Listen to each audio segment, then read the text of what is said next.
బ్రహ్మాస్త్రం బ్రహ్మాస్త్రం ఎంతటి తిరుగులేని మహా అస్త్రమో మనం రామాయణ మహాభారతాల్లో చదువుకున్నాం, విన్నాం.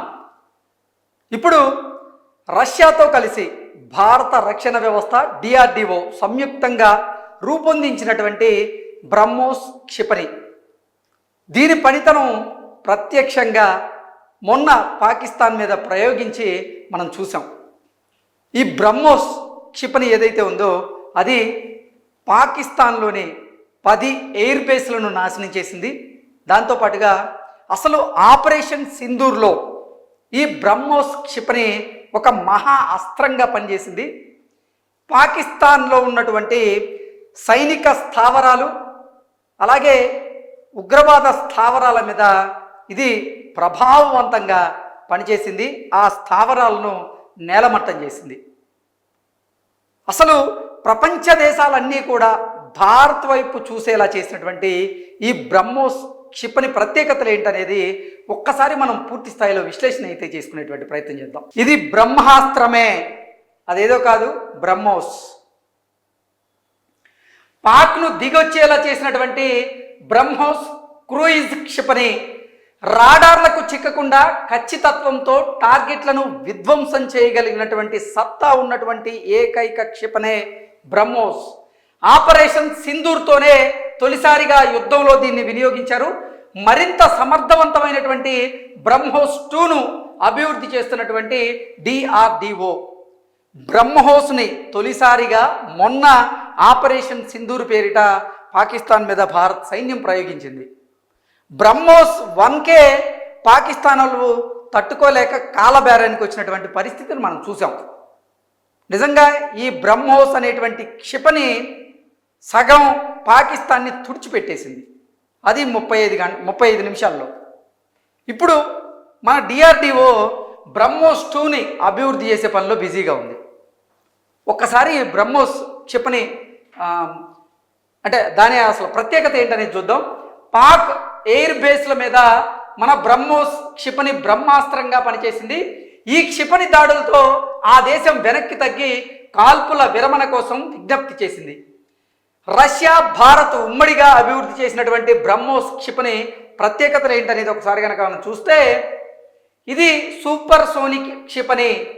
మాక్ 3 అంటే గంటకు 3700 కిలోమీటర్లకు పైగా వేగంతో దూసుకెళ్లి లక్ష్యాలను ధ్వంసం చేసేటువంటి సామర్థ్యం దీని సొంతం. ప్రపంచంలోనే అత్యంత వేగవంతమైనటువంటి క్రూయిజ్ క్షిపణుల్లో బ్రహ్మోస్ ఒకటి. తర్వాత నౌకాదళం కోసం ఈ బ్రహ్మోస్ క్షిపణిని రూపొందించారు. ఆ తర్వాత ఉపరితలం నుంచి ఉపరితలానికి అంటే సర్ఫేస్ టు సర్ఫేస్, అలాగే యుద్ధం విమానాల నుంచి అంటే ఎయిర్ టు సర్ఫేస్ ప్రయోగించగల వెర్షన్లు కూడా మన డిఆర్డిఓ అభివృద్ధి చేస్తూ ఉంది. మొదట్లో 290 కిలోమీటర్ల సామర్థ్యంతో దీన్ని రూపొందించారు. ఆ తర్వాత 500 కిలోమీటర్లకు దాన్ని అప్గ్రేడ్ చేశారు. ప్రస్తుతం పాకిస్తాన్పై ప్రయోగించినది ఈ క్షిపణులే. ప్రస్తుతం ఈ బ్రహ్మోస్ క్షిపణి ఏదైతే ఉందో తొలుత 290 కిలోమీటర్ల సామర్థ్యంతో దాన్ని రూపొందించారు. తరువాత 500 కిలోమీటర్ల సామర్థ్యం కలిగేలాగా దాన్ని అప్గ్రేడ్ చేశారు.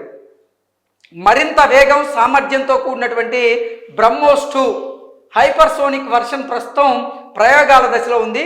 అది గంటకు 9700 కిలోమీటర్ల వేగంతో 1500 కిలోమీటర్ల దూరంలోని లక్ష్యాలను ఛేదించేలాగా దీన్ని రూపొందించారు.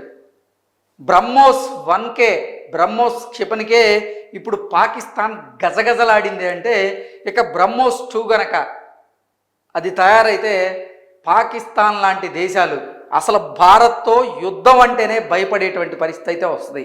నిజంగా చైనా ఇప్పటి వరకు రూపొందించినటువంటి ఉత్పత్తి చేసినటువంటి ఈ ఆయుధాలు ఏవైతే ఉన్నాయో వాటిని మించి ఇప్పుడు బ్రహ్మోస్ క్షిపణి అయితే ఉంది అనడంలో ఎటువంటి అతిశయోక్తి లేదు. తక్కువ పరిమాణం బరువుతో విస్తృతంగా వినియోగించగలిగేలాగా రాడార్లకు చిక్కకుండా దూసుకెళ్లేటువంటి బ్రహ్మోస్ నెక్స్ట్ జనరేషన్ను అభివృద్ధి చేస్తూ ఉన్నారు. అలాగే సుకోయ్ 30 MKI నుంచి ప్రయోగించేలాగా మార్పులు చేసి ఎయిర్ లాంచ్డ్ వెర్షన్ అయితే అభివృద్ధి చేశారు. బ్రహ్మోస్ క్షిపణికి అయ్యేటువంటి ఖర్చు మనం చూసుకున్నట్లయితే మనకి బ్రహ్మోస్ క్షిపణికి 34 కోట్ల రూపాయలు దానికి ఖర్చు అయింది. అందువల్ల ఖచ్చితంగా ధ్వంసం చేయాల్సినటువంటి లక్ష్యాలను ఛేదించడానికి బ్రహ్మోస్ను రంగంలోకి దించుతూ ఉన్నారు. హై వాల్యూ బ్రహ్మోస్ని రంగంలోకి దించుతూ ఉన్నారు. ఆ రెండు మొదటిసారిగా పాక్ పైనే. బ్రహ్మోస్ మన అమ్ముల పదిలో చేరిన తర్వాత పాక్పై 2016 సర్జికల్ స్ట్రైక్, అలాగే 2019 బాలాకోట్లో దాడులు చేసింది. కానీ బ్రహ్మోస్ను అప్పుడు వినియోగించలేదు. అంటే ఈ బ్రహ్మోస్ మన అమ్ముల పదిలో, భారత అమ్ముల పదిలో చేరిన తర్వాత 2016లో జరిగినటువంటి సర్జికల్ స్ట్రైక్లో, అలాగే 2019లో బాలాకోట్లో జరిగినటువంటి దాడుల్లో కూడా ఈ బ్రహ్మోస్ను అయితే అప్పుడు వినియోగించలేదు. కానీ మొన్న పెహల్గాంలో జరిగినటువంటి ఉగ్రదాడి తర్వాత ఖచ్చితంగా పాకిస్తాన్లో ఉన్నటువంటి ఉగ్రవాద సంస్థలకు, ఉగ్రవాదులకి తగిన బుద్ధి చెప్పి తీరాల్సిందే అంటూ ఆ రోజు భారత ప్రధాని భావించారు. అందుకే ఆపరేషన్ సింధూర్తో మెరుపుదాడులు చేశారు ఉగ్రవాద స్థావరాల మీద. ఆ ఉగ్రవాద స్థావరాల మీద చేసినటువంటి మెరుపుదాడుల్లో కూడా దీన్ని మొదటిసారి ప్రయోగించారు. ఇక భారత వైమానిక దళానికి వెన్నెముకగా నిలుస్తున్న సుఖోయ్ 30 MKI విమానాలను 2004లోనే తొలిసారిగా ప్రవేశపెట్టారు. ఆ తర్వాత పాకిస్తాన్ మీద భారత్ పలుమార్లు దాడులు చేసిన సుఖోయ్లను వినియోగించలేదు.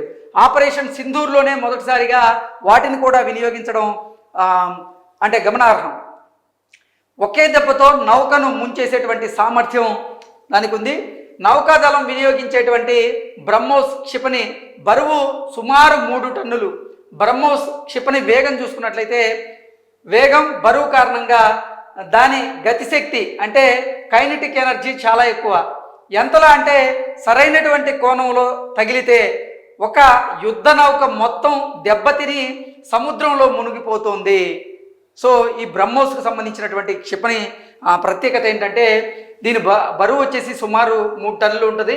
ఈ బ్రహ్మోస్ క్షిపణి వేగం అలాగే బరువు కారణంగా దాని కైనెటిక్ ఎనర్జీ చాలా ఎక్కువగా ఉంటుంది. అది ఎంతలా అంటే సరైనటువంటి కోణంలో కనుక తగిలితే ఒక యుద్ధ నౌకని మొత్తంగా దెబ్బతీయవచ్చు అనేది దాని ప్రత్యేకత. అలాగే సముద్రంలో అది మునిగిపోయేలా చేయడంలో ఇది దిట్ట. ఇక బ్రహ్మోస్లో 200 కిలోలకి పైగా బరువు ఉండేటువంటి వార్ హెడ్ ఉంటుంది. క్షిపణి గతిశక్తికి తోడుగా వార్ హెడ్ పేలుడు కలిసి తీవ్ర విధ్వంసం సృష్టించగలదు. సో బ్రహ్మోస్లో 200 కిలోలకు పైగా బరువు ఉండేటువంటి ఒక వార్ హెడ్ అయితే ఉంటుంది. ఈ క్షిపణి గతిశక్తికి తోడు ఈ వార్ హెడ్ గనక తోడైతే పేలుడు భయంకరంగా ఉంటుంది. దాని తీవ్రత మామూలుగా తీవ్ర విధ్వంసాన్ని అయితే అది సృష్టించగలదు. భారత దాడిలో పాక్ ఎయిర్ బేస్లో తీవ్రంగా దెబ్బతినడానికి ఇదే కారణమని రక్షణ రంగ నిపుణులు తెలియజేస్తూ ఉన్నారు. బ్రహ్మోస్ LR సక్సెస్ 800 కిలోమీటర్ల దూరంలోనే లక్ష్యాన్ని ఛేదించేలాగా దీన్ని రూపొందించారు. బ్రహ్మోస్ సూపర్సోనిక్ క్షిపణుల్లో మరింత ఎక్కువ దూరంలోని లక్ష్యాలను ఛేదించగలటువంటి బ్రహ్మోస్ అంటే లాంగ్ రేంజ్ వేరియంట్ను DRDO విజయవంతంగా పరీక్షించింది. బంగాళాఖాతం తీరంలో పరీక్షించినటువంటి ఈ క్షిపణి 800 కిలోమీటర్ల దూరంలోని లక్ష్యాలను ఛేదించగలదని రక్షణ వర్గాలు వెల్లడించాయి. పాక్లోని అన్ని ప్రాంతాలు అలాగే చైనాలో దాదాపుగా టిబెట్ మొత్తాన్ని ఇది చేరుకోగలుగుతుందంటూ తెలియజేశారు. ఒక్కసారి కనుక మనం పాక్ మీద కానీ లేదా చైనా మీద కానీ దాడి చేయాలి అనుకుంటే ఇది పాక్లోని అన్ని ప్రాంతాలను ఈ బ్రహ్మోస్ 800 కవర్ చేయగలదు. అలాగే చైనాలో దాదాపుగా టిబెట్ మొత్తాన్ని కూడా ఇది చేరుకోగలుగుతుందంటూ మన రక్షణ వ్యవస్థలో ఉన్నటువంటి అధికారులు తెలియజేస్తున్నారు. ఇందుకోసం క్షిపణి పొడవు పెంచి పెద్ద ఇంధన ట్యాంక్ను అమరుస్తున్నట్లుగా కూడా వాళ్ళు వెల్లడించారు. సో మొత్తంగా చూసుకున్నట్లయితే ఈ బ్రహ్మోస్ పాకిస్తాన్ పాలిట బ్రహ్మాస్త్రంగా పనిచేసింది. పాకిస్తాన్లో ఉన్నటువంటి సైనిక స్థావరాలను, వైమానిక స్థావరాలను ధ్వంసం చేయడంలో బ్రహ్మోస్ కీలక పాత్ర అది పోషించింది. ఇక మొత్తంగా చూసుకున్నట్లయితే ఆపరేషన్ సింధూర్లో ఈ బ్రహ్మోస్ క్షిపణిని తొలిసారిగా భారత సైన్యం పాకిస్తాన్ మీద ప్రయోగించింది. గతంలో 2016లో 2018లో మనం పాక్ చేపట్టినటువంటి ఉగ్రవాద దాడులకు ప్రతీకార దాడులు అప్పుడు తీర్చుకున్నప్పటికీ ఆ టైంలో మాత్రం ఈ బ్రహ్మోస్ క్షిపణుల్ని వాడలేదు. తొలిసారిగా మాత్రం మొన్న పెహల్గాం ఉగ్రదాడి తర్వాత ఆపరేషన్ సింధూర్లో భాగంగా ఈ బ్రహ్మోస్ క్షిపణిని అయితే ప్రయోగించడం జరిగింది. దీని వేగం, దీని సామర్థ్యం చూసుకున్నట్లయితే మిగతా దేశాలు తయారు చేసేటువంటి అన్ని క్షిపణులతో పోలిస్తే ఇది నెంబర్ 1 ప్లేస్లో ఉంటుంది అనడంలో అతిశయోక్తి అయితే లేదు. Thank you so much.